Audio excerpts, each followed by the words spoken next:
Simba es un proyecto gratuito de promoción de la lectura. Ayúdanos a que nuestros libros lleguen a más gente compartiendo lecturas en las redes sociales. Si quieres, también puedes hacer una donación para mantener el proyecto y posibilitar que nuestra biblioteca siga creciendo. El collar de perlas Serafín Esteban F. Calderón. Cuento índice primero. Muhammad II, de la familia de los Naceritas, reinaba en Granada lleno de poder, gloria y juventud, pues por la muerte de su padre se miraba a los 25 años sentado ya en el trono de la Alhambra. Cuentan las historias que este príncipe, antes de heredar el título de sultán, andaba perdidamente enamorado de la hermosísima Yala, hija del primero de los wazires de su padre, hombre principal y poderoso, pero que aunque deudo de la familia real, no entraba en los cálculos del sultán viejo el permitir tal enlace.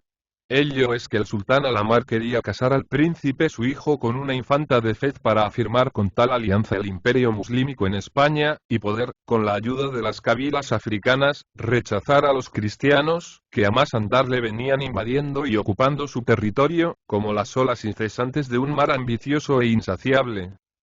La muerte de Al-Amar cortó en flor proyectos tan prudentes, y dejó en libertad al nuevo sultán para seguir las dulces inclinaciones de su corazón, contando que, con un brazo fuerte y una voluntad firme, podría hacer frente al de Aragón por la parte oriental, y al de Castilla por la parte del Algarve de su reino. Así, pues, al mismo tiempo que hizo llamamiento de sus alcaides y capitanes, y que sus escuadrones y jinetes, así africanos como andaluces, se juntaban, apresuraba el sultán Maceo sus bodas, que habían de ser con todo el boato, gala y riquezas que los monarcas granadinos acostumbraban ostentar y derramar en las ocasiones solemnes, y por cierto que para un corazón enamorado nada de más solemnidad y grandeza que el día en que iba a poseer el objeto por quien tanto se ha anhelado. Los Masamudes, los Aliatares, los Venegas y otros muchos caballeros de las familias nobles, disponían cuadrillas, cañas y torneos. Las damas, parientas de la futura sultana, trazaban en sus cármenes y jardines los festejos y zambras con que habían de celebrar tan venturoso enlace, y los mercaderes de joyas, telas, esencias y otros objetos preciosos se encontraban en todas partes, y en todas partes eran echados de menos, pues tanta era la viva curiosidad por ver, y ansia por comprar y apoderarse a todo precio de tanta preciosidad, propias del lujo oriental y del fausto que en aquella época ostentaba la árabe corte de Granada. El enamorado sultán, por su parte, realizaba en los alcázares de la Alhambra y en los vergeles del Generalife todas las ficciones y sueños de las 1001 noches, derramando riquezas y tesoros, para que aquellas encantadas estancias fuesen aún más dignas de recibir y hospedar a la sin par Yala. Todo estaba a punto ya para la última ceremonia, y el sultán dispuso que su hermosa novia subiese desde su morada en los palacios de Granada a los alcázares de la Alhambra, 3 días antes de las bodas, que se fijaron para el álgido plenilunio del mes de las flores. La madre de Muhammad recibió a la futura sultana como a hija la más querida. La carrera de esta desde su palacio a un extremo de la ciudad, hasta el regio albergue, fue un verdadero triunfo. Además de toda la nobleza de su casa y parentela, y de los príncipes de la sangre que cabalgaban en soberbios caballos, apelados por cuadrillas y ostentando las galas y preseas más ricas, iban los ulemas, los imanes, los wazires y cadíes, cada cual en el lugar que le correspondía. Después se dejaba ver la guardia del Jacinto, compuesta de 1000 esclavos negros, y así llamada por la piedra que relucía en los turbantes. Y luego seguía la Invencible, compuesta de 3000 africanos con escudos de plata y blandiendo azagallas de reluciente acero con ástiles colorados. A cierta distancia se miraban venir 20 cebras y 20 jirafas, que conducían en cofres de sándalo y maderas preciosas los vestidos, regalos, el alizaque o dote de la novia, y luego, entre una comitiva numerosa de jeques y ancianos, jefes de los cabilas y linajes, se dejaba ver un riquísimo palanquín colgado, de brocados y randas, y con varales de coral y madreperla. Se nos olvidaba que precedían también a la sultana numerosas bandas de músicos, vestidos a la índica usanza, y haciendo sonar sus instrumentos por la manera más blanda y voluptuosa, y que delante iban 12 pavones tendiendo sus vistosísimas alas, con otras aves de peregrina naturaleza y traídas desde la Arabia, del Irak y del Iní. Lo que más llamaba la curiosidad del público era ver los saltos y gestos de gran número de monos y gimios, que de todos tamaños y cataduras, y formando uno como extravagante escuadrón, iban remedando el talante y gravedad de aquella solemne y dilatada procesión. Algunos, que eran de crecida estatura y traídos del interior de África, y que iban ataviados de sus capellares, marlotas y turbantes, podrían equivocarse por sus carillas revejidas, sus ojuelos hundidos y otros accidentes, con algunos de los viejos dignatarios de la corte. Aquel, decía uno, es el cadí Anakin. Este es el cativa Abdual, gritaba otro. Pues estotro, gritaba aquel, sin pizca más ni pizca menos, es el intendente de los tesoros Albut Seid. Mirad qué ojos abre en cuanto ve relumbrar algo que le parece oro o plata. El menudo pueblo halla siempre cierto sabroso placer en encontrar alguna semejanza entre los que lo mandan y los animales nocivos, y por cierto que las más veces no se engaña. Entre tanto las cuadrillas, las guardias y el inmenso acompañamiento iban marchando, acercándose al propio tiempo las ricas andas que encerraban tanto tesoro. En este como portátil camarín, que cargaba sobre los hombros de 12 eunucos del Senahar, aparecía la afortunada novia envuelta en los velos que aun en la poca ortodoxa Granada, para ceremonias de tal monte y con personas de tal clase, reclamaba la rigidez muslímica. Hemos de presuponer que los velos eran tan sutiles, que no parecía sino que, por desusada manera y con arte sobrehumana, habían obligado al delgado aire a trocarse en diáfana y ligerísima tela, y aún sin embargo, íala, para procurarse el inocente placer de contemplar a su sabor aquel nunca visto espectáculo, y también acaso para dejar ver que el delirio del sultán tenía sobrado fundamento y razonable disculpa, con su mano de miniatura recogía contra su faz el velo, dejando así libre paso a los rayos de uno de sus ojos, argumento irresistible para quien lo alcanzara a distinguir en favor de la apasionada resolución del sultán. Este iba al siniestro lado de las andas, montando un caballo casi fabuloso por su hermosura, rareza y por las circunstancias de su ser. No era de casta conocida, sino que en una montería habida años antes por el mismo Muhammad, fue encontrado vagando por los montes de Sohail, siendo necesarios 3 días y 3 noches y los esfuerzos de 200 monteros para rendirlo y cautivarlo. No se dejaba cabalgar de otro jinete que el príncipe, a la sazón sultán. Pero en trueque era la más dócil a caña si alguna dama hermosa intentaba montarlo. Andaba 3 farasangas de sol a sol. Corría el doble que el corcel más corredor. En la arena dejaba atrás al camello más fuerte, y pasaba a nado el Guadalquivir en los días más iracundos de su tempestuosa soberbia. Su destreza era tan extremada, que el príncipe, montándolo, corría seguro sobre los adarves de los altos muros de Granada. Jamás su dueño había dejado de salir vencedor en las justas y torneos, triunfante en las lides y batallas e ileso en los juegos de cañas y alcancías. Tal era su agilidad en los movimientos, su rapidez y violencia en las acometidas y su instinto maravilloso para secundar y ayudar los intentos, trazas y ardides de su real jinete. Su color era tal, que en cuanto se agitaba se convertía en una montaña de púrpura esplendente, tan bermejo se paraba, resaltando así más y más su crin y cola de azabache, que era necesario recortar muy a menudo, pues de otra manera llegaran a rodar por el suelo. Este caballo, superior a los fabulosos de la mitología griega y oriental, se llamaba el-Nur, o hijo de la luz o del fuego, ya por las nobles condiciones que ostentaba, o ya por una estrella que tenía en la frente, tan blanca, que de noche creían supersticiosamente que rutilaba y resplandecía como lucero del cielo. El joven sultán iba, como se ha dicho, al siniestro lado del riquísimo palanquín, haciendo gala y muestra de su gentil presencia, y escarceando gallardamente con aquella peregrina alfana, si llena de fiereza para combatir, no menos primorosa y atildada para los alardes de gentilezas y bizarrías. Mientras esto pasaba por el un lado de las andas, era por el otro por donde se deslizaban los furtivos ojos de la lindísima novia. Achaques de muchachas. Descuidaba el recrear la vista por lo que había de ser pasto común cotidiano de sus ojos, y estos los fijaba a preferencia en objetos que habían de ser de más difícil alcance después para una sultana de la Alhambra. De esta manera dejaba ver Yala el collar de las 9 perlas que el sultán le había ofrecido como uno de los primeros regalos de la boda. collar que, según antigua y verdadera tradición, perteneció al primero de los omníadas que imperó en Córdoba, Abderramen el Dajel, que adornó un tiempo el cuello de la reina Sabá, y que fue el más precioso de los presentes que esta mujer célebre regaló al rey Solimán cuando fue a visitarlo, llevada de la fama de su grandeza y sabiduría. De las 9 perlas, todas del grandor del fruto del nogal, 2 de ellas, una blanca con el oriente más rico, y otra negra con el brillo del ébano, se habían cogido en el mar de Persia.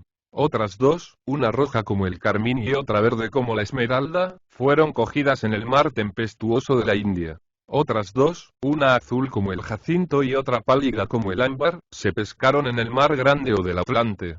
2, entrambas celestes como el cielo, se encontraron en los mares tenebrosos o del septentrión, y la última, de los colores variados del iris, se ignoraba de dónde fue cogida, aunque los aficionados a lo maravilloso y sobrenatural aseguraban que aquella piedra, única en el mundo, fue encontrada en la fuente Tasmin, que corre en el Aljerna o paraíso, y traída a la tierra por uno de los genios obedientes a Solimán, quien añadió así la 9ª perla al collar de la reina del Yemen. Esta misteriosa piedra, que se engarzaba como por privilegio en medio de las otras perlas, tenía una oculta y maravillosa propiedad, y era que los matices de sus colores cambiaban incesantemente cuando la persona que se adornaba con el collar se acercaba en bien o en mal a alguna súbita mudanza o peripecia en su condición y fortuna. Y nada más natural que explicar en aquel trance el giro continuo de los matices de la 9ª perla. Y Ala, por lo mismo, se entregaba dulcemente a sus ensueños de felicidad, y al través de su velo sutil, o por sus miradas de reojo, veía llover flores y rosas por donde pasaba. Miraba las calles alfombradas de ricas alcatifas, cubiertas las azoteas de elegantes doseles y sobrecielos para templar la viveza de la luz. Muchos esclavillos agitando enormes ventalles y abanicos de pluma y papiro para mover y refrescar el aire, y gran número de pebeteros en los ajímeces y ventanas que poblaban el ambiente de los olores más exquisitos. Detrás cerraban la marcha 3000 cenetes montados en caballos negros, y 3000 bereberes cabalgando en caballos blancos. Cuando llegaron los primeros del acompañamiento a la puerta de la Justicia, que era la principal entrada de la Alhambra, se fueron derramando, aunque en orden, por aquellas inmensas alámedas de álamos y almeces, hasta que los 12 eunucos del Senar entraron por las puertas del Alcázar el tesoro, o más bien dicho, la divinidad que conducían. En aquel recinto regio fueron muy pocos los que alcanzaron a entrar, bajando todas las esclavas a recibir a su nueva señora con las demostraciones más ardientes de regocijo. Unas danzaban al son de los albogués y aduces, y otras le cantaban al antiguo uso de Córdoba y del Cairo estas lisonjeras cásidas de versos. Entra aquí en estos jardines de arrayán, rosa y jazmines. Entra, sí, cual reina por sus confines. El poder te da su imperio, que el rendir feudo al misterio del placer no es mengua ni vituperio. Por tu amor ya arde la Alhambra, rejas torres, viva Rambra, el fulgor de cañas, juegos y zambra. La sultana madre, al ver desde sus miradores acercarse la comitiva regia, se apresuró a venir al recibimiento de su nueva hija, encontrándola en el patio de los Laureles en medio de las esclavas, ya con el velo alzado y enseñoreándose todavía en el palanquín de los eunucos negros. La bajó entre sus brazos, ayudada en tan cariñoso obsequio por el sultán su hijo, que para ello se derribó gallardamente del caballo Ebn Nur, quien dobló al efecto tan gentil como humildemente sus rodillas. La madre instaló a la bellísima nuera en su propia cámara, formada de cristales y espejos, hasta que llegase el instante de las bodas. Y en tanto que el sultán recibía los homenajes y plácemes de sus alcaides, huazires y walíes, las sultanas salieron a solazarse con las esclavas por los espaciosos y mágicos jardines, trasunto del imperio de Flora y compendio aventajado del paraíso, por quien tanto suspiran los creyentes en el Islam. Y Ala, que por su condición viva y regocijada había tomado en fastidio tanta circunspección y compostura, quiso aprovechar ocasión tan feliz de solazarse a todo su albedrío. Y mientras la sultana madre se entretenía en reñir en un estanque a varias esclavas que se bañaban con mucho de algazarra y escarceo y algún poco de desenvoltura, se perdió por entre un laberinto de mosquetas, rosas y celindas, acompañada solo de Encirnún, una su esclava, persiana de nacimiento y de singular belleza y discreción. Cuenta la historia que así como Iala y Encirnún salieron de aquellas intrincadas calles de rosales y verduras, encontraron en un prato sobre una flor la mariposa más extremada en hermosura, así por sus colores como por la brillantez de sus penachos. Princesa, dijo Encirnún, esta mariposa solo se encuentra entre los tulipanes y anémones de mi hermoso país. Capricho raro ha tenido este insecto en llegar hasta aquí. ¿Queréis que tratemos de hacerla nuestra cautiva? Con el ascenso de Iala comenzaron entrambas a procurar dar caza a la mariposa. Pero el insecto, burlando las trazas de sus lindas perseguidoras, las fue llevando hacia los bosques inmediatos, ya parándose en un pimpollo o en una rama, ya alzando el vuelo con presteza y maravilloso instinto. La sultana vieja seguía de lejos, y presidiendo la banda de sus lindas esclavas, la afanosa tarea de Iala y de Encirnún, y las vio, riéndose de su loca empresa, trasponer por entre las calles de negros árboles que daban entrada al bosque. Al poco tiempo de haber desaparecido las dos lindas cazadoras, se oyó un grito agudo dentro del bosque, en el que, así la sultana vieja como todas las esclavas, conocieron la voz de Iala. Cuál fuera la admiración y el espanto que tal grito infundiera en la sultana y en las esclavas, es fácil concebirlo. Al punto se dejó escuchar un coro de gritos y voces en todos los tonos y con toda la discordancia que para tales y semejantes casos tiene reservados el diapasón femenil.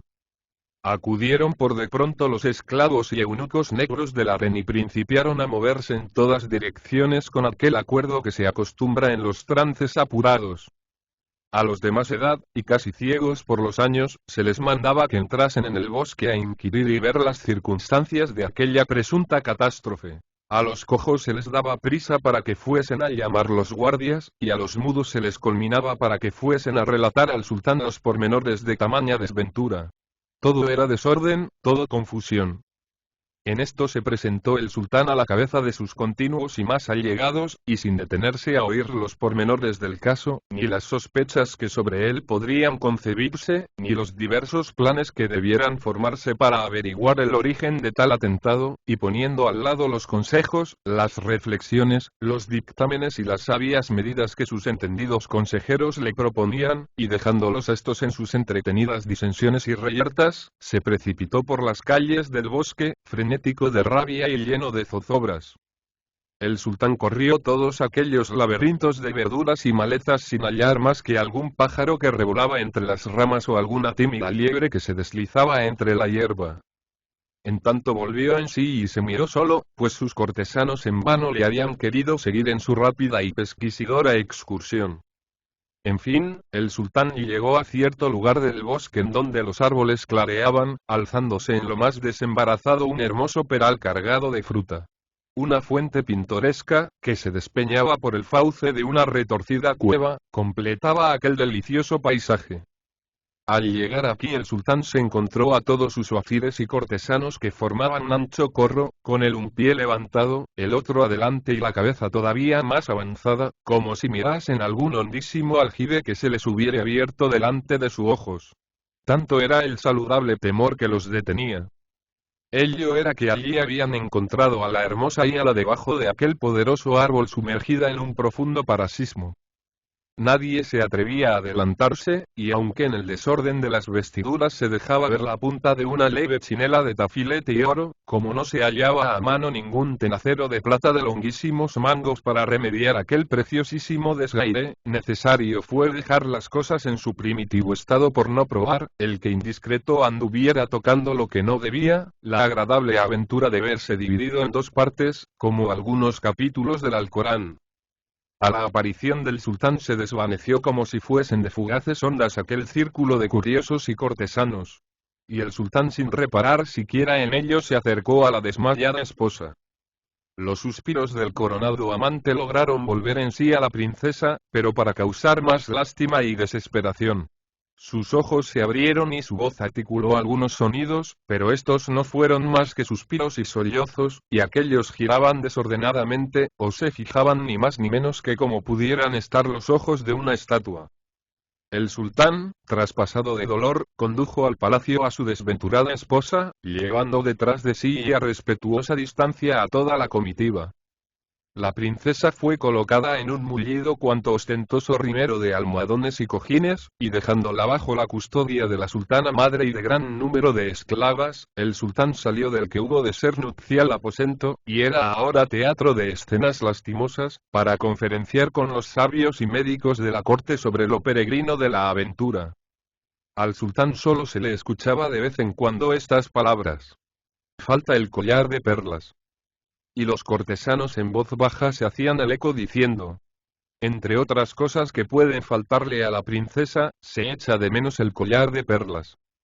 Y cuenta la historia que el sultán quiso presidir por sí mismo el conclave aquel de sabiduría, y aquel diván de inteligencia médica, y que sufrió los ratos de más bostezante fastidio que imaginarse pueden. Un wazir, profundo estadista, aseguraba que aquella catástrofe estaba preparada por los enemigos, y que así era preciso desterrar a todos los desafectos de la dinastía nacerita. Otro wazir, todavía más sagaz, añadía que suponiendo este horrendo plan, el cual era patente como la luz del día, debiera deducirse que los cristianos eran los autores de la trama, como enemigos jurados de la gloria de la casa reinante, y que debieran ponerse todos en tormento para que declarasen la verdad. Otro, menos profundo y amigo de explicar las cosas por lo natural y fácil, contradijo a sus compañeros, y probó lindamente, en un discurso de 2 horas y media, que la tragedia la había motivado sin duda alguna la presencia de algún tremendo salteador que, burlando la vigilancia de los guardias y venciendo los obstáculos que cercaban la real estancia y sus jardines, había venido a despojar a la sultana del inestimable collar que llevaba en la garganta. ¿Cómo explicar de otro modo, decía ufano el parlante, el robo de esta joya? Unos conjurados no piensan en robar. ¿Qué tienen que ver aquí? Alzaba la voz, vanaglorioso, con la distinción los delitos comunes con los políticos. Patarata, replicó un entendido naturalista desde los escaños de los tales sonúdicos en donde estaba sentado, hechas sus piernas 3 dobleces. Tal caso debe explicarse por causas naturales enteramente. ¿A qué acudir a móviles ridículos por lejanos, si el misterio por sí mismo se revela? El magnífico cuanto peregrino espectáculo que ha herido la imaginación aún infantil de nuestra linda y tierna sultana, sálvela Alá, ¿no será explicación bastante para este desmayo o parasismo? Pues estos sentimientos llevados al último punto por el placer de verse la noble esposa del más guerrero, generoso y amable de los sultanes, y aquí añadía el orador una cáfila de alabanzas y epítetos, por supuesto sin mezcla de lisonja médica, no es suficiente motivo para tal arrobamiento. Roguemos al cielo, por el contrario, que tanta gloria no anonade y absorba la luz de vida de ese frágil corazón. Otros 20 picos de oro dijeron cosas muy buenas, diversas todas las unas de las otras, sin haber disparate que no tuviese defensor, ni extravagancia que no se encomiase llevándola a los cuernos de la luna. Ya el sultán, desesperado a fuerza de hastío, revolvía en su mente el saludable proyecto de degollar con su propio alfanje 3 o 4 de aquellos ruiseñores sapientes, eligiéndolos de entre los más floridos y locuaces en su parla, cuando el famoso Aben Homid, que había sido 10 años alfájeme, otros tantos boticario, siempre viajando y herbolizando, algunas veces matando y jamás curando, y que había concluido por ser tan entendido médico como consejero profundo, dio señales de hablar. Todos callaron, y el sultán, dejando para mejor lugar y ocasión su resolución piadosa, se volvió hacia el meflezo asiento del sapientísimo médico, y oyó que éste, con voz chirriadora y cascada, dijo: no hay Dios sino Dios, y Mahoma es su profeta. La sultana Iala está afectada de una catalepsis. Al menos, dijo el sultán, este necio no nos ha quebrado la cabeza. Catalepsis. Los cortesanos se enamoraron del nombre de la enfermedad, y todos se decían: la sultana tiene una catalepsis. Todo el mundo se llenó de gozo al ver descifrado el enigma, y de los cortesanos a los esclavos, y de estos a los guardias, y del sultán a la madre, y de esta a las esclavas, y de las mujeres de la reina a otras mujeres, bajó rodando de boca en boca desde la Alhambra de Granada el mismo nombre de la enfermedad: catalepsis. El júbilo por tan dichoso hallazgo infundió el deseo de celebrarlo con todas veras y estrépito, y así a los pocos instantes se escuchaban doquier en la algazarra más bulliciosa del mundo los gritos regocijados, los acentos de los vivas y los ecos de los instrumentos. La palabra catalexis se oía de cuando en cuando como tema de aquella alborotada sinfonía y servía de incentivo para avivar el estruendo y la algazara. ¿Y qué es la catalexis?, dijo con voz de trueno el sultán al ver pavonearse de vanagloria al inventor de la palabra, y que con ella quedaban las cosas como antes y la sultana tan enajenada y en peligrosa situación. A esta pregunta, y sobre todo al tono con que fue pronunciada, todos cayeron en la cuenta que una palabra no es más que una palabra, y se volvieron irritados y con vista airada al mismo Aben Homid, que del cenit de su vanidad vino de cabeza al valle de lágrimas de la humildad. ¿Qué es la catalexis?, pregunta el sultán. Le dijeron. Las cosas en tal punto, veo que aparece en la estancia Abu el Qasim, capitán de la Guardia Africana, y prosternándose 10 veces ante el sultán, y tocando otras tantas la tierra con su frente, dijo. Príncipe de los creyentes, un loco que día vaga cantando y danzando por la ciudad, habrá una hora que en medio del estupor que ha causado la nueva de la catástrofe de la sultana y del alboroto que ha movido el descubrimiento de su enfermedad, púsose de nuevo a bailar en el zug de los benimerines y en voz clara cantaba. A la sultana nadie la cura, si no es el rey de la locura.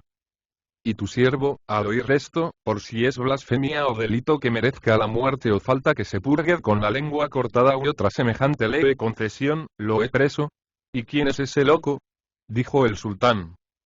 Respondió el capitán Ahmed Ali Ognar ben Abbas ben Ali ben Iwan Zatrin el Kub y el Esmercandi. Por el profeta, dijo el sultán empuñando su alfanje, que al primero que me asorde los oídos con esas taifas de nombres que atañen y tocan solo a uno de mis esclavos, que le envíe la cabeza de un tajo a la punta nevada del Belet. El capitán, cesando cuerdamente en su amplificación y exactitud genealógicas, y besando otra vez la tierra, dijo. Príncipe de los creyentes, el loco es Ahmed el Bayer. Ya lo conozco, replicó el sultán. Traédmele al punto. Oyendo y obedeciendo, contestó Abu el Qasim. Y salió de la estancia, abriendo y cruzando los brazos y bajando la cabeza. De allí a un instante cayó en medio del concurso un morillo mal andante en sus vestidos, aunque no de traza desagradable, y que llevándose con ahínco una su mano acierta su oreja, daba a entender claramente ser aquella el asa por donde lo había empuñado, para transportarlo, la suavidad jurídica militar del capitán Abu el Qasim. ¿Qué era lo que cantabas en el zug de los benimerines?, le dijo el sultán. Y el loco, siempre con su oreja entre sus manos, y comenzando a bailar con el mayor desenfado, cantó. A la sultana nadie la cura, si no es el rey de la locura. Pues tú debes de ser, dijo Muhammad, el médico infalible de mi esposa. Nadie puede haber más loco que tú. En 3 días has roto 5000 platos y escudillas. Has hecho rodar por el suelo 6000 jarras y otros cachivaches de la Rambla, y has llevado todos los chicos de la albaicina a machacar esparto sobre las cargas de porcelana y cristal de los mercaderes genoveses de la albaicería. Se necesita todo el respeto que profesamos a los llenos del Espíritu de Dios para que no te hayamos empalado. Ahmed, sin dejar su baile, ni soltar su oreja, prosiguió cantando así. Grados diversos a la locura, ser rey en ella fortuna es mucha, aprendiz solo soy. Déjate de esa versa y canturía fastidiosa, prorrumpió encolerizado el sultán, y responde por lo natural y llano a mis preguntas, porque si no vive el cielo. Que te saque enredada en la punta de mi espada gran parte de tus dislates y locuras. El Bayer, al halago de tal insinuación, dio una cabriola en el aire, y sacando los pies hacia adelante, se dejó caer verticalmente sobre sus nalgas, bajando y doblando al propio tiempo su cabeza hasta injertarla entre sus muslos. Pero con tal arte, que ponía duda, si en su reverencia y salutación había más burla que respeto al príncipe de los creyentes, dijo al demente. Yo soy un loco principiante, y como aprendiz no puedo dar en el hito del arcano de la sultana. Pero con un guijarro en la mano y poniéndome a 80 pasos la frente de uno de estos sabios, te la abriré perfectamente, si es que allí presumes hablar y leer. Canalla, replicó el sultán, ¿no has entendido que por encontrar vacías esas frentes, acudo en apelación a tu locura? ¿Hay otro más loco que tú? Poderoso Muhammad, dijo el Bayer, lo hay en Granada, y ese podrá acaso satisfacer tu curiosidad. ¿Dónde se halla esa perla peregrina?, dijo el sultán. En los subterráneos de la Alcazaba, replicó el aprendiz de la locura. Y al decir esto, levantándose como una pulga del pavimento de la estancia, dando otra cabriola, haciéndole una higa al sultán, y dando 4 papirotes a los más graves del conclave o diván, se deslizó por entre las guardias, repitiendo siempre: a la sultana nadie la cura, si no es el rey de la locura. Dejadlo ir, dijo el sultán, y tú, agradable Abu el Qasim, vuela a la alcazaba y registra el último agujero de sus murallas y subterráneos, hasta dar con ese loco recomendado por el otro loco. Oyendo y obedeciendo, respondió el capitán de la guardia, y desapareció abriendo y cerrando los brazos y bajando la cabeza. Entretanto los sabios, consejeros, uazires y talíes, reunidos en el diván, se decían, en voz baja, unos a otros: ¿qué diablos quiere el sultán? Más loco debe él estar ya, que no el oráculo que busca. Si se muere la sultana, la juventud y belleza de 100 ciudades de Aquende y Allende el mar le brindarán con otras 1000 verdades, y si la sultana vive, tanto mejor si la posee muda y convertida en estatua. Esto será poseer una mariposa en estado de crisálida, tanto mejor poseer la belleza sin alas. Al propio tiempo venían nuncios y embajadores de los aposentos de las sultanas, siempre con las tristes nuevas de que Iala permanecía en su misma enajenada situación. El sultán, en profunda meditación, se hallaba fantaseando sobre lo extraño de aquellas aventuras, reclinado en su alfarido solio de púrpura, cuando apareció ante sus ojos el amable Abu el Qasim, capitán de la Guardia Africana. Amir el Mumenin, le dijo este, maravilla y más maravillas. He encontrado al loco a quien el otro loco recomendó, y el loco recomendado es el loco más inconmensurable que hallarse puede. Es el inmenso pájaro roc de la locura. Es el mar más insondable de los disparates. Este o ninguno debe ser el rey de la locura. Que me place, dijo el sultán. ¿Y dónde está ese rey tan deseado? ¿Por qué no entra? Que venga, traédmelo aquí, luego, al punto. Pues ved ahí el caso, dijo Abu el Qasim. Habla, replicó el sultán. Y el capitán comenzó su relato de esta manera. Id con las señas que dio el loco el Baizi, y ayudado de la amabilidad de carácter que me distingue, dijo el agradable Abu el Qasim, logré tomar en los barrios inmediatos a la alcazaba noticias ciertas del loco recomendado. Supe que se llamaba Ben Fardin, y que habitaba en lo más hondo de esos palacios subterráneos que se encuentran en la alcazaba, y que en otro tiempo fueron templos en donde se adoraban los ídolos de los reyes rumíes. Ben Fardin está poseído de la locura más extraña que se puede imaginar. Piensa que su gravedad específica es tal, que poco a poco y a fuerza de años va horadando la tierra, tendido como se encuentra, y que así llegará un día en que atravesará todo el globo, hallando su salida por los opuestos antípodas. En los largos episodios que tendrá tan dilatado viaje, irá aprendiendo todos los arcanos de la naturaleza, o, por mejor decir, los irá sorprendiendo o conquistando, pues, o ella habrá de suspender su acción, o en los ocultos laboratorios de sus entrañas han de tener sucesivamente imperdurable y estudiosa visita a tan curioso como perseverante observador. Al salir por el opuesto agujero Ben Fardin, saldrá tan sabio como Soleimán, y tan poderoso como Nemrod. Será obedecido de los genios buenos y malos. Mandará en los animales y aves. El Simor que vendrá a tomar sus órdenes e imperará sobre toda la tierra. Ben Fardin cree hallarse en lo hondo del subterráneo, en donde hoy está, no por haber descendido allí en propios o ajenos pies, sino porque la gravedad de su cuerpo ha taladrado ya la tierra hasta el lugar en que se encuentra.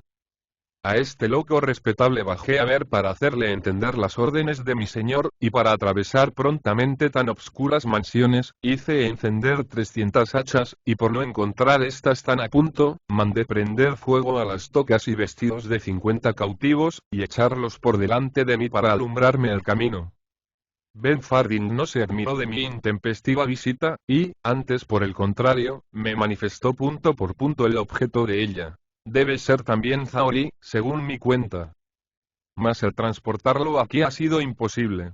A mis amigables insinuaciones se mostraba tan impasible, que llegué a convencerme de que entra en su locura el no temer la muerte, o que se cree intangible como el viento, invulnerable como si fuese de hierro. Yo me hubiera valido de mi conocida destreza, y hubiera aplicado mis medicamentos infalibles para que desistiese de su extraña terquedad, a no sospecharme que nuestro Ben Fardin no pudiera resistir mi método curativo, o, por mejor decir, mis medios de transporte. ¿Con que no quiere venir?, gritó como un león el sultán. Ahí está justamente el caso, respondió el amable capitán de la Guardia Africana. Él no se opone a aparecer ante la noble presencia del príncipe de los creyentes, pero dice que él no puede separar a su voluntad ni por un instante de la lentísima tarea en que se encuentra afanado en dulce calma ya hace 7 siglos. Un milésimo átomo del punto más imperceptible que dejara por taladrar, apartándose voluntariamente del sitio que ocupa, le fuera una falta imperdonable. El labrar su escotillón es su primer deber, pero consiente en ser transportado aquí en gracia del generoso, del nunca vencido, del sabio, potente, querido de Alaí, vencedor, príncipe de los creyentes, mi señor, si en el propio lecho en que espera su futura grandeza es transportado en los hombros de 125. ¿Será algún gigante?, exclamó el sultán, pesado como una montaña. Ya comprendo el fundamento que tiene en su fantasía para presumir que puede ir hundiendo la tierra poco a poco. Pues ahí está el caso, respondió el amable capitán de la Guardia Africana. Es un gordojo el tal Ben Fardin, que no llega a 3 palmos, y, salvo su cabeza, que es gorda como la alcuba de la mezquita, y sus pies, que son como 2 luengas y anchas hojas de plátano, por lo demás se creería que su gravedad no llegase a 20 agarmes. Pues bien, replicó el sultán, sábete, amable Abu el Qasim, que me voy enamorando de ese precioso Ben Fardin, y me desvivo por tenerle ya ante mis ojos.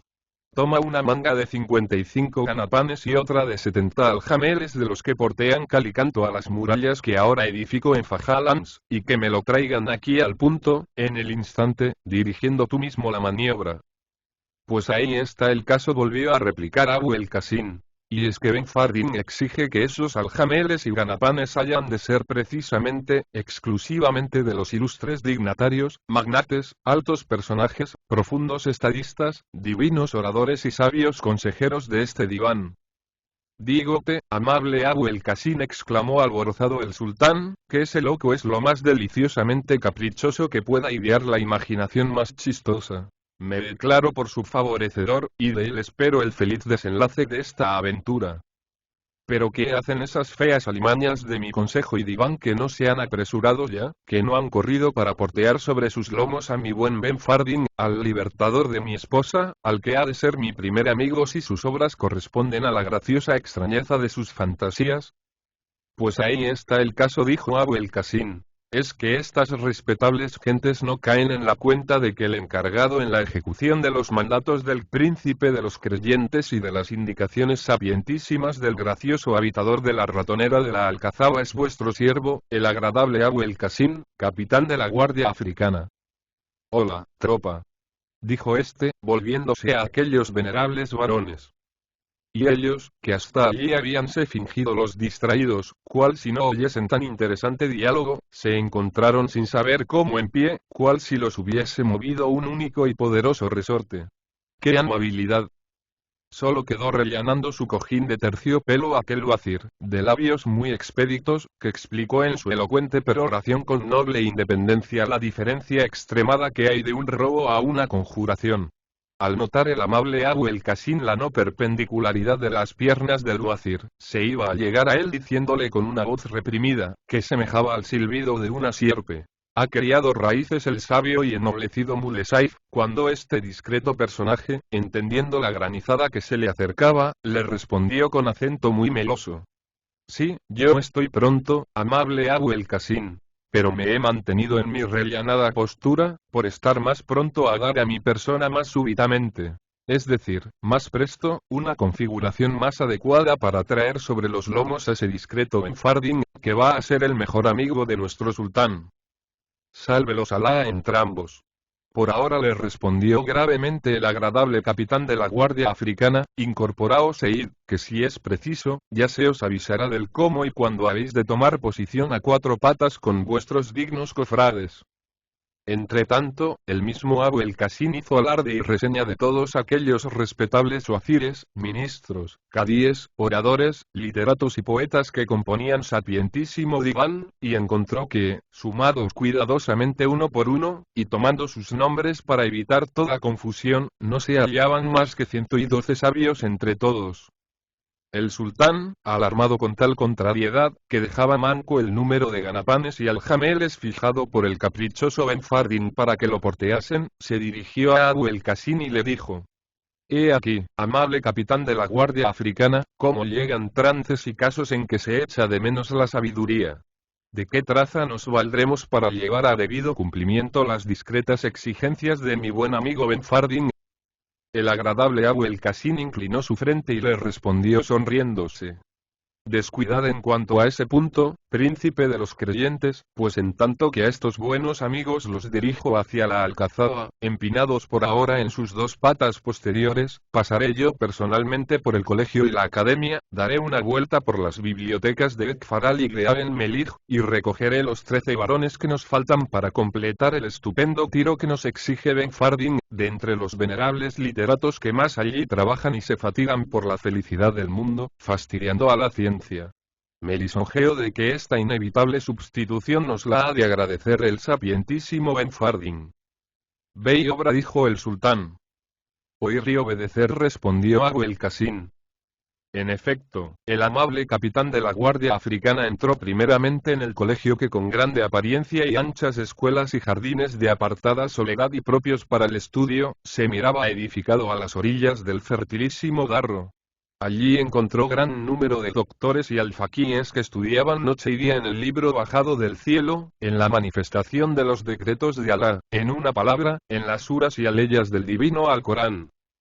¿Qué hacéis?, preguntó Abu el-Qasim a unos viejos venerables de blanca y crecida barba, ancha y espaciosa frente, que se encontraban sentados sobre el césped de la verde pradera y bajo una bóveda de laureles. Aquí, respondieron, estamos componiendo las oraciones que se han de recitar mañana por las calles y campos para que Alá, el Altísimo, nos envíe su lluvia, la fértil y placentera, y nos retire su langosta, la voraz y devorante. Recitamos también sus alabanzas y altakabirás con voz apacible y corazón limpio y conmovido. ¿Y vosotros, en qué os ocupáis?, preguntó también Abu el-Qasim a otros vejetes de ojillos hundidos, frente estrecha, nariz roma y de gesto en que a un tiempo se retrataba la envidia y la vanidad.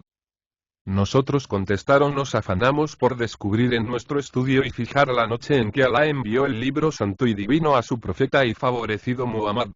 Cuando hayamos determinado este punto tan esencial, y sepamos en qué mes cae esta noche de misericordia, si es en el Ramadán o en el mes de Safar, habremos vencido a todos los doctores antiguos y a cuantos en nuestra edad siguen ciegamente sus sentencias y decretos. Entonces nos pondremos a la cabeza de todos ellos, nos obedecerán y nos respetarán. Empalaremos a algunos, los perseguiremos a todos y ganaremos mucha honra y, sobre todo, gran provecho. El amable Abu el-Qasim empuñó a 4 de estos buenos amigos y los puso en camino de la alcazaba, y él se fue a la academia, en donde disputaban muchos sabios sobre gramática, filosofía, dialéctica y otras ciencias. ¿Quién es aquel buen amigo?, dijo el agradable Abu el-Qasim, viendo a uno que en un ancho cerco de oyentes hablaba y gesticulaba con tanta fe como placer propio. Aquel, le dijeron, es el famoso Frangis el Guadar, oráculo de nuestro siglo, depósito de elocuencia, tesoro de frases lindas, urna de tropos y figuras retóricas, y además le añadieron en voz baja, amplio cofre y razonable tinajón de vanidad y presuntuosa candidez. Él cree, añadió un estudiante de burlona catadura, allí estante y presente, al caso que aprendiendo las irregularidades y variaciones de los verbos cóncavos y enfermos, se aprende a conocer a los hombres, y porfía y jura y perjura que el gobernar el Estado guarda necesaria hilación con la métrica y el arte de los consonantes.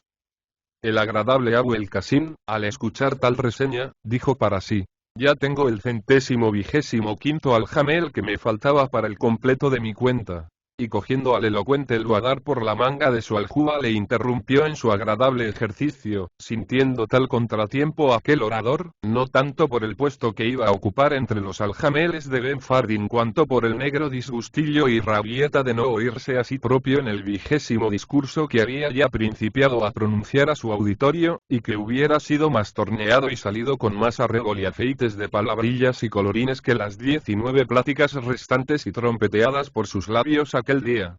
Después, el amable capitán de la Guardia Africana entró en la biblioteca de Abu Melik y de Ben Farax, y en esta encabestró a buen ojo 4 poetas que escribían sendas cásidas de versos, presumiendo con ello dirigir al género humano, y en la otra atrayó a 4 escritores graves que refutando hechos, desmintiendo las crónicas viejas, criticando los escritos antiguos, derramando la desconfianza y quitando la fe en todo lo tradicional, hacían de la historia una miserable controversia. Estas gentes daban en sus escritos, no el retrato fiel de los pasados siglos, sino su peculiar y mezquino modo de ver y apreciar las grandes acciones de los califas, sultanes y héroes, gloria y prez del Islam. Alá le sea agradable a todos. Abu el-Qasim, entre tanto, al encaminar tantos magnates hacia el Alcazaba, decía regocijado: ¡qué tasía, qué tiro tan estupendo de sabiduría y de inteligencia! Solo un Benfardín, rey de la locura, puede tener tal idea.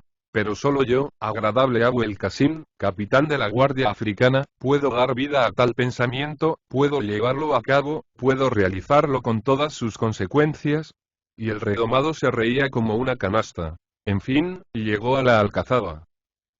Cuenta la historia que a pocos momentos de esta un inmenso gentío llenaba cuantas calles y plazas dividían de la Alhambra el antiguo y romano Alcazaba. Los habitantes de las aldeas y alquerías inmediatas a Granada, rústicas y pintorescas, pero cuyo número fuera imposible pasar en reseña, se dejaron venir a esta ciudad de rosas, frescuras y perfumes, alborotados con la relación de las aventuras que se contaban, y que por las puntas y ribetes que dejaban traslucir de encantos y maravillas, provocaban más vivamente la curiosidad pública. Los matices y variados del jaragüí y las flores vivísimas de sus huertos y vergeles, eran más desmayados y menos ricos que los colores de las marlotas y capellares de los mancebos, y que las sedas, velos y tocas de las zagalas que acudían en tropel a entrar por la puerta de Elvira para encontrarse en el espectáculo. ¿Acaso para dar más contento y cierto realce de abundancia y galanía al regocijo, todos traían de sus cármenes y alquerías, para cambio o para regalo, algo que ofrecer de agradable al gusto, al olfato o a la vista? Aquí, las muchachas de velo blanco y de picante sesgo y talla, brindaban con ramilletes de celindas, de mosquetas de olor y de gemelas rojas. Otras, allí, casando el blanco azahar con los capullos de los rosales de Alejandría y los chiringos de cándidos racimos con las azucenas y bermejos lirios, ofrecían símbolos y emblemas elocuentes de amor para las hermosas y enamorados.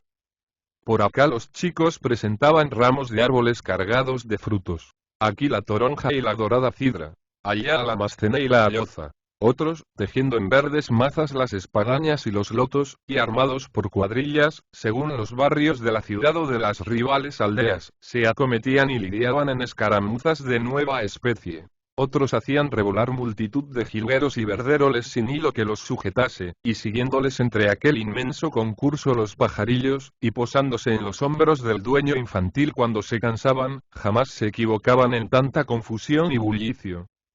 Por aquella parte, las aldeanas ostentaban en canastillos de cañizo y juncos, bajo 1000 figuras caprichosas, la miel y la harina, la alcorza y el alfajor.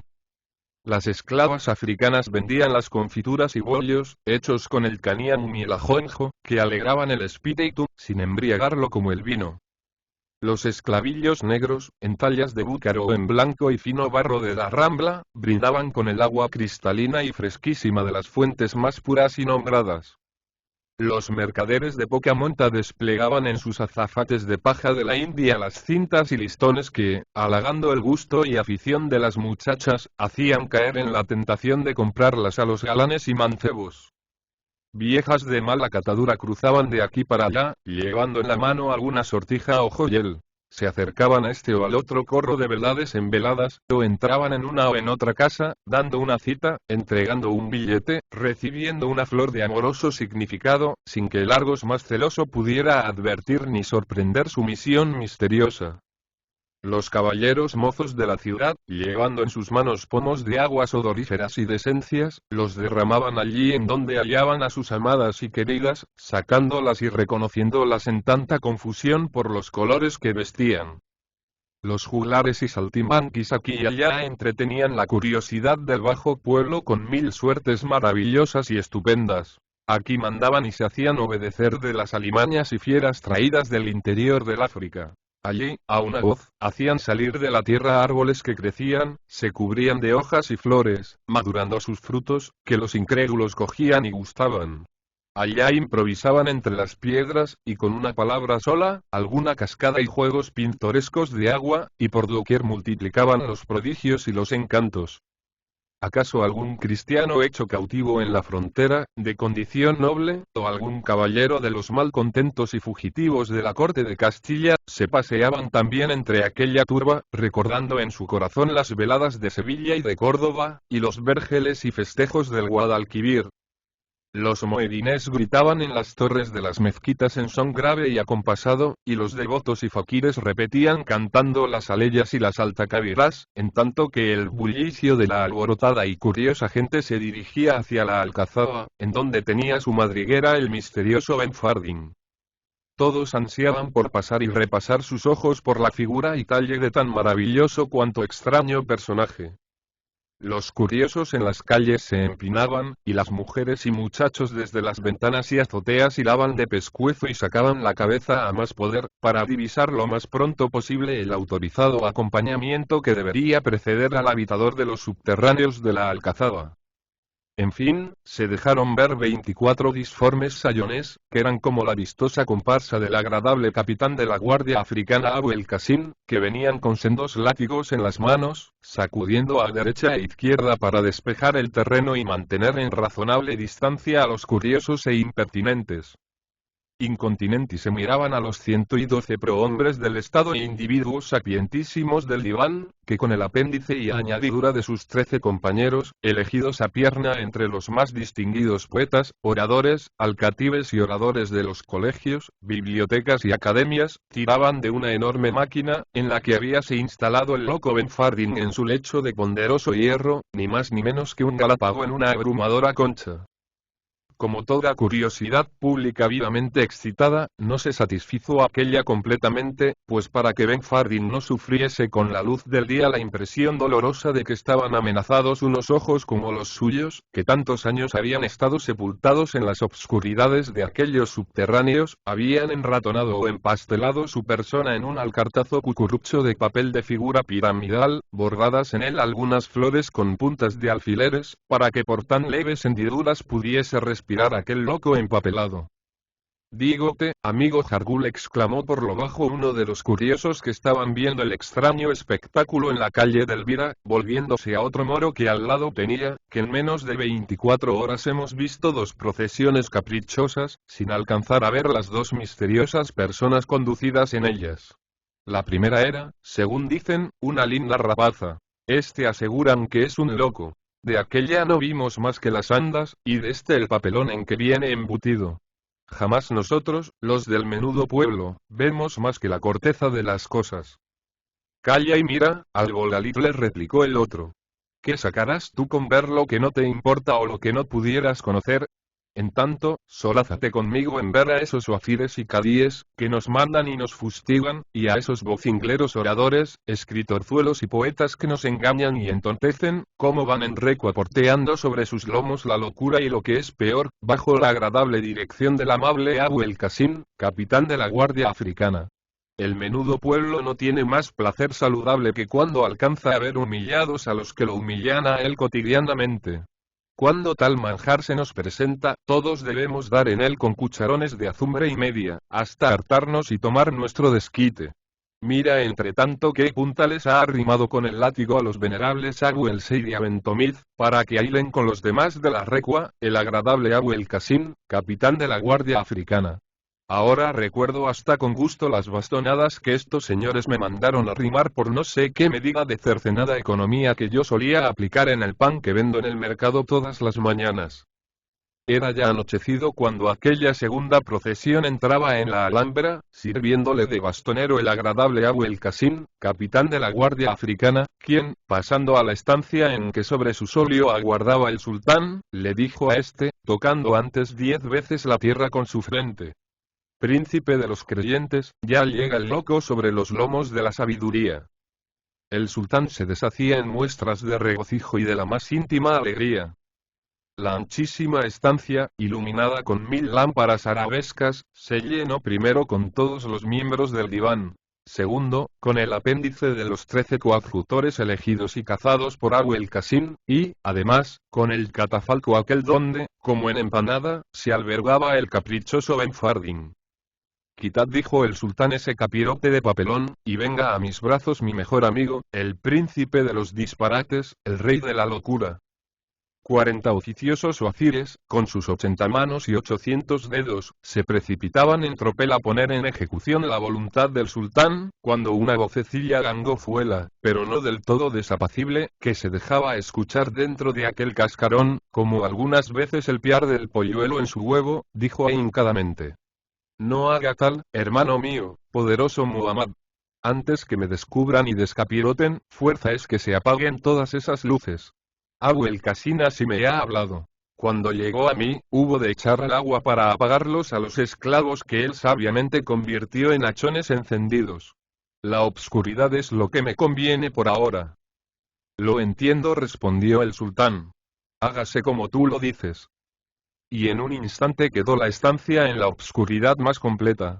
Cada consejero o wazir dio un soplo tan fuerte a la antorcha más inmediata, que la mató en un punto, y tanto viento agitado hizo vibrar las puertas como si hubiese un terremoto.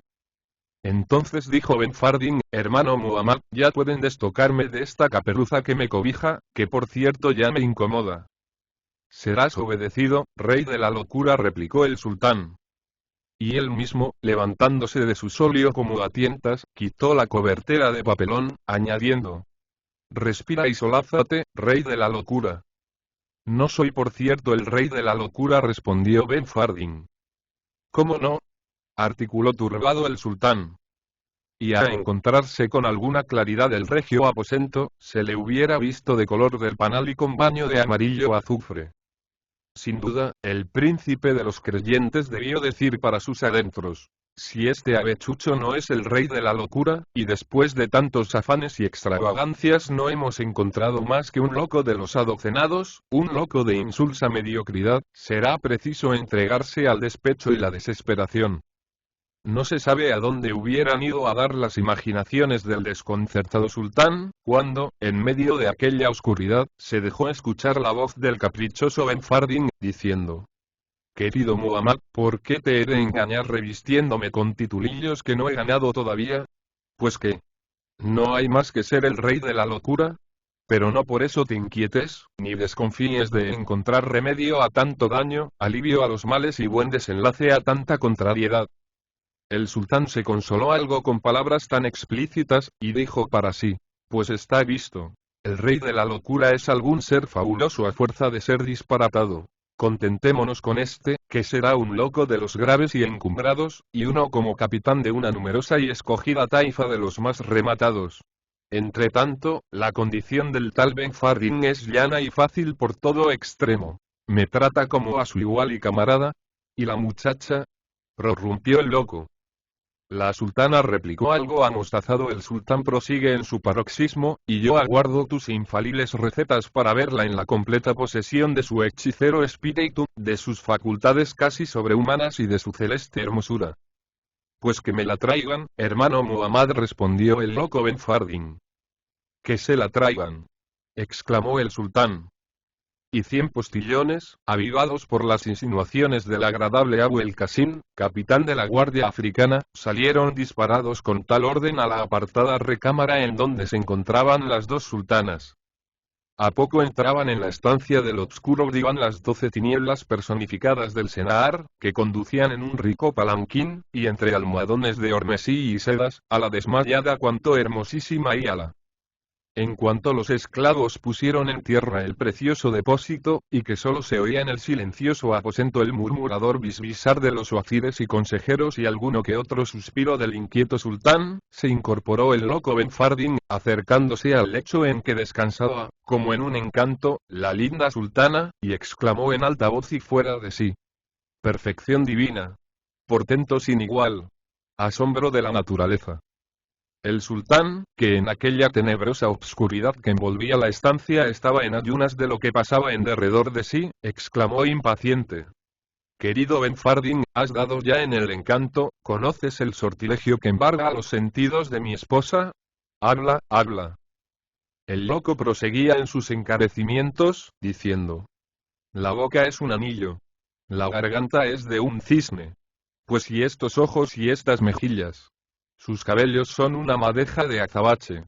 Sus pies son dos nonadas, dos mentirillas. ¡Qué madeja! Su nariz es un perfil de realce y el más perfecto de nieve. ¡Vive Alá! Exclamó, rugiendo el sultán. Que si no temiera tropezar con alguno de estos marmolillos de mis consejeros, me levantara y dividiera en dos partes iguales tu desigual locura. Te he traído yo de 7 estados debajo de tierra para que pregones y me hagas almoneda de las perfecciones de mi esposa. Hermano Muhammad, respondió sosegadamente Benfardín, no te ahumes ni montes tan pronto en cólera. Este es el poder de la hermosura que arrebata hasta a los mismos seres subterráneos como yo, y enloquece a la misma locura. Vista perspicaz de Neuli has tenido para divisar y coger tan presto presa tan deliciosa, hermano Muhammad. Es tan tierna. Por otra parte, me era preciso acercarme a esa beldad para conocer la fuerza del poder que la tiene enajenada. En fin, todo está conocido. Todo se remediará. Estas palabras apagaron la hirviente cólera del sultán. Y ya, más sereno, y tomando un tono blando y de indulgencia, le rogó a Benfardín que hablase, y este, en tono regocijado, le dijo: voy al punto, príncipe de los creyentes. Pero antes déjame que vuelva a contemplar la muchacha, y que me goce en este privilegio que tienen mis ojos de poder admirar la belleza entre las tinieblas. Oh, qué boca de rubíes. Volvió a repetir. Qué frente. Qué pies y qué madeja. Después, el loco, reclinándose en su portátil huronera, principió así su extraordinario relato. Vías de saber, hermano Muhammad, dijo Benfardín, que debajo de estos palacios de la Alhambra se encuentran ocultos los tesoros mayores de la tierra, así en adirames y monedas de los reyes más antiguos rumíes, como en cequíes, doblas, zahenes y dineros de oro bermejo de todos los sultanes del oriente y del occidente. Además de esta inmensa cantidad de moneda, que con la menor parte de ella se pudiera comprar 20 veces toda la tierra si un honrado cadí la pusiese en almoneda, hay en esos tesoros tanta suma de perlas, de aljófar, de diamantes, jacintos y toda clase de pedrería, que solo Dios, alto y poderoso, pudiera enumerarla. En cuanto a joyeles, anillos, ajorcas, cadenas, brinquiños, sortijas y estotras baratijas y juguetes mujeriles, basta decirte que si todos los hombres del mundo tuvieran 25 hijas tontas y feas, y quisieran casarlas con altos personajes por el aliciente de sus joyas, alhajas y preseas llevadas en dote, no lograran todavía desocupar ni una sola de las 40.000 estancias que se ven llenas de tales bagatelas y fruslerías.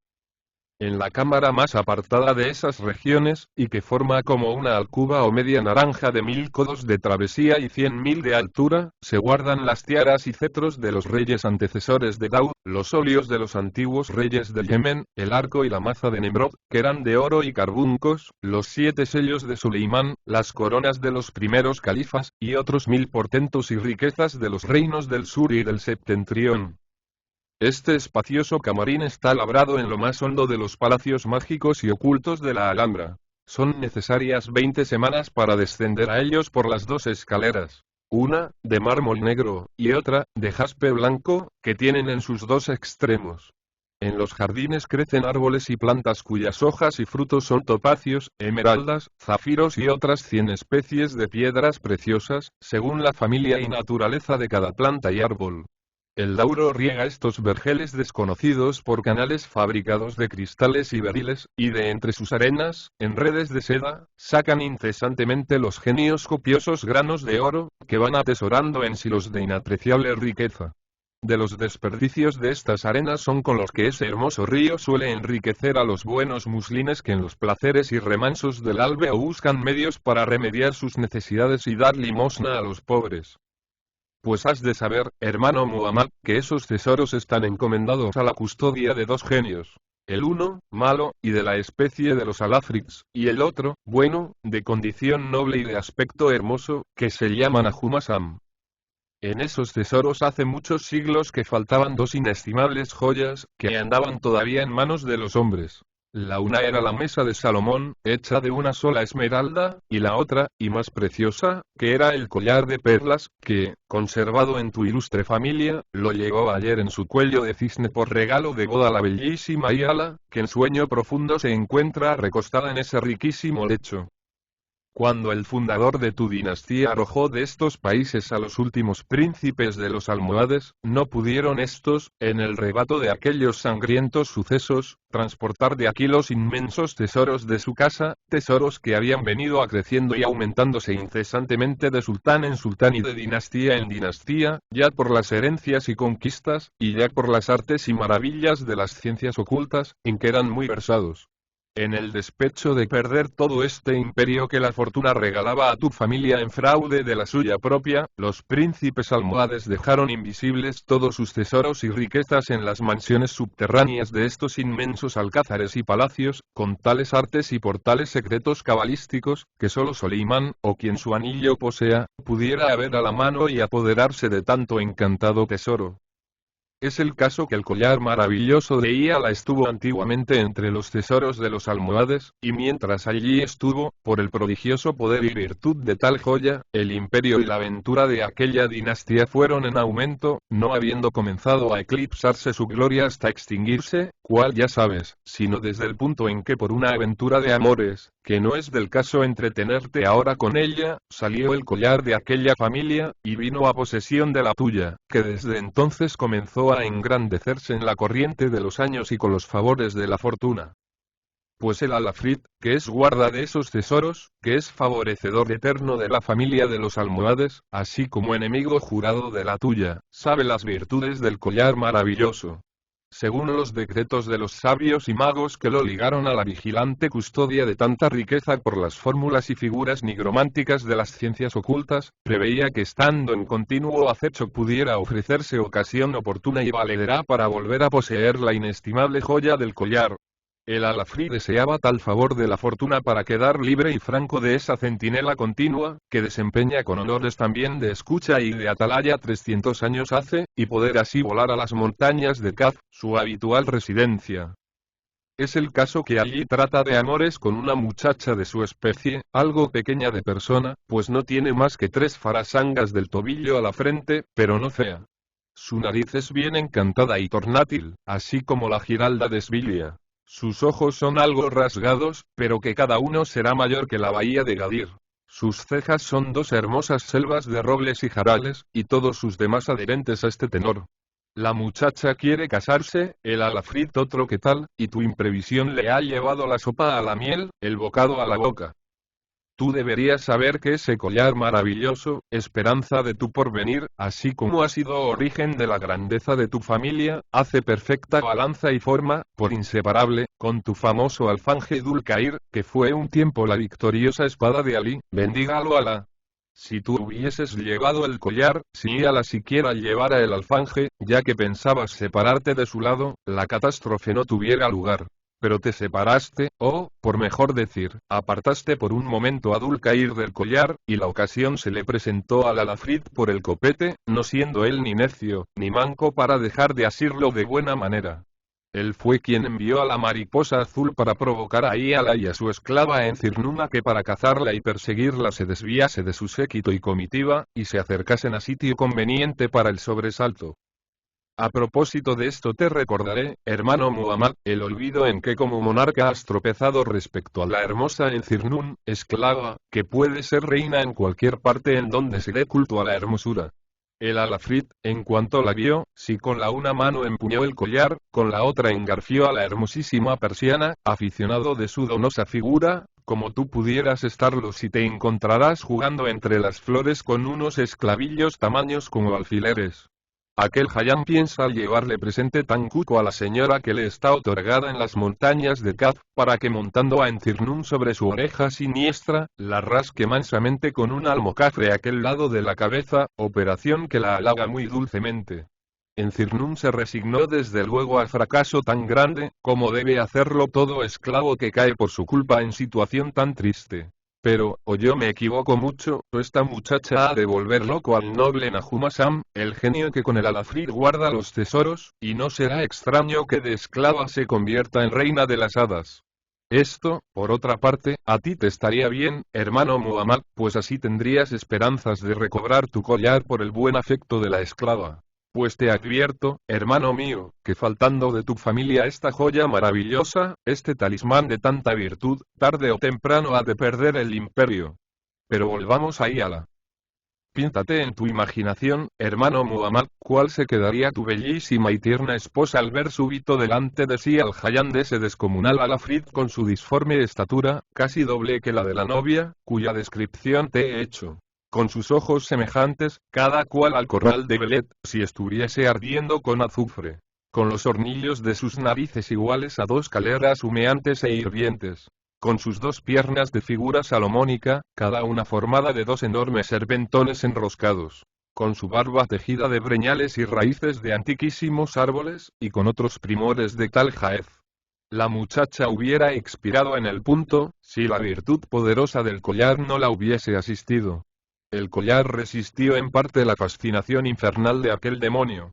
Pero como al punto fue arrebatado del blanquísimo cuello, y a la cayó, no muerta, pero sí desvanecida, en profundo paroxismo, pero conservando en el desmayo su interior conocimiento.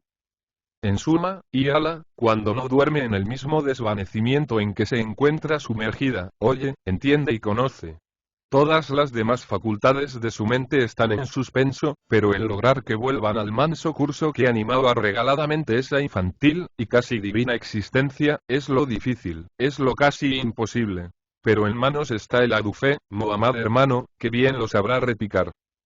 Si tuviéramos a mano una pluma de los pájaros de rosa que vuelan en el paraíso, solo con halagar con ella un poco la nariz de nieve de la desmayada, estornudaría 3 veces y despertara contenta y salva como de un sueño desapacible. Pero como esto no es posible, fuerza será optar entre dos remedios solos que restan. Si quieres, hermano Muhammad, ver entrar a la muchacha por estos salones, danzando y triscando como un aurí celeste, con sus frescas mejillas hechas rosas, y 2 soles por ojos, cantando como un ruiseñor y parlando como una mujer hecha y derecha, deja que me la lleve por 3 días. Eso no, respondió el sultán. Eso no. Eso no. Dijo Ben Fardin algo enfadado. Pues, entonces, la cura será en toda forma. Esto es, que será larga y bien fastidiosa. Es necesario, pues, si así lo quieres, hermano Muhammad, que Iyala todas las mañanas sea conducida media hora antes que despunte el sol al propio sitio, junto a aquella fuente y debajo del mismo frondoso peral, en donde se encontró desmayada después de la catástrofe. Allí se le darán a oler, en matizados ramilletes, de todas las flores del Generalife, y aún se la acercará a los labios fruta del peral y raudales de la fuente, para que tales aromas y tan regalados como sencillos manjares produzcan en la hermosa sultana el mágico efecto que me figuro. Después, en aquel mismo lugar, formando un cerco con cojines y almohadones de seda, y alfombrado el suelo con alcatifas de Persia, y de manera que las pueda oír la lindísima Iyala, contarán sendas historias por el estilo que mejor puedan o sepan los esclavos, esclavas o personas que sobresalgan en tan peregrino como envidiable talento. Si las historias o cuentos que se relatan son por lo prodigioso y de maravillas, y la hermosa desmayada da alguna señal de admiración, o si por lo trágico y lastimoso la arrancan alguna lágrima, o siendo de donaires y chistes mueven la celestial sonrisa de Iyala. Iyala está salvada, y poco a poco volverá en sí dando un leve suspiro y entreabriendo sus ojos de paloma. A tu diligencia oficiosa, a la buena voluntad de estos heroicos sabios que aquí me escuchan, mis mozos de silla o porteadores, y, sobre todo, al buen arte del agradable Abu el Qasim, capitán de la Guardia Africana, les toca y atañe exhumar, buscar y hallar muchos de tales recontadores de hadices e historias, o noveladores trágicos o cuenteros festivos, y que de entre ellos salga alguno que sepa por las maravillas de su relato, por las gracias de su decir o por las galas de su invención y sales de sus chistes, poner en juego las sensibles cuanto delicadas facultades del ánimo de la simpar Iyala. Y con esto me despido, que vivo lejos, hermano Muhammad, haciendo gracia por ahora de las ceremonias y procesión con que aquí se me condujo, y del andamio, atalajes, cuadrigas y tirros con que se me porteó, pues ya está harta la locura de ir en cuestas de la sabiduría.